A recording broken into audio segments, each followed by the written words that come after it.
June 12, 2016, 49 mostly LGBTQ people of color were murdered by a homophobe with a 6-hour MCX military-style assault rifle. I'm here today with my friend Javier Nava, who barely survived after being shot in the stomach and losing 4 of his best friends at Pulse.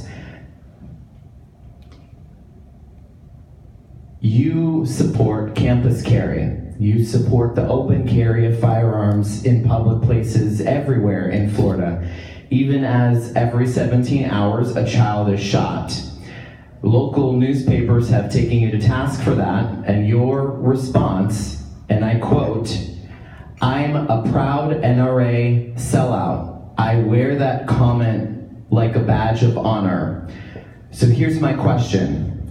My question is, after this Orlando community was ripped apart by gun violence, do you believe your comments were insensitive to the Pulse moms and dads and family members who are still grieving?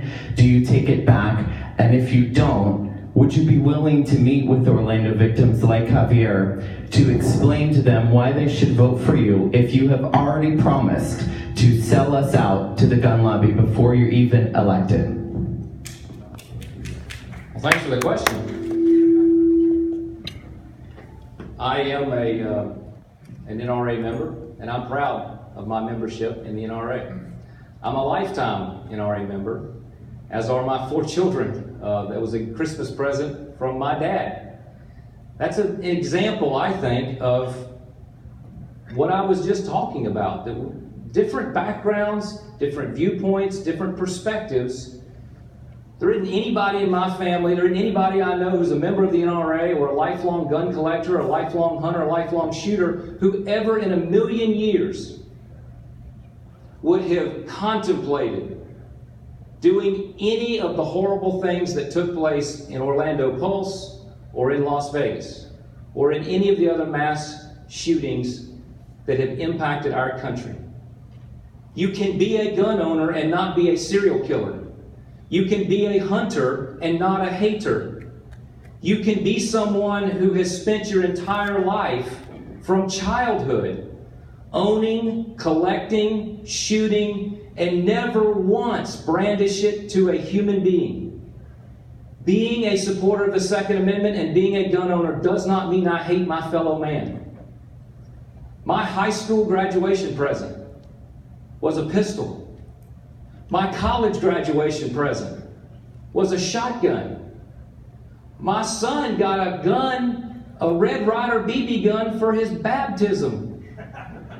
Now, some people probably think that is an unimaginable horror to put a weapon in the hands of a child.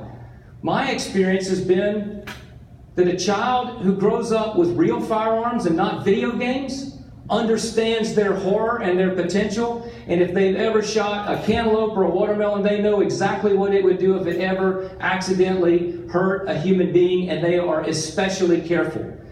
So I bemoan the coarseness of our society that has taken a respect for life out of it and replaced it with a fantasy world of bloody video games where life is meaningless. I hate the fact that some people's hearts are so filled with hate, whether they came in here from another country or whether they were homegrown, but all legally allowed because no background check, no nothing revealed any issues and allowed them to do the horrible things that we witnessed in our backyard in Orlando and what we have seen recently in Las Vegas.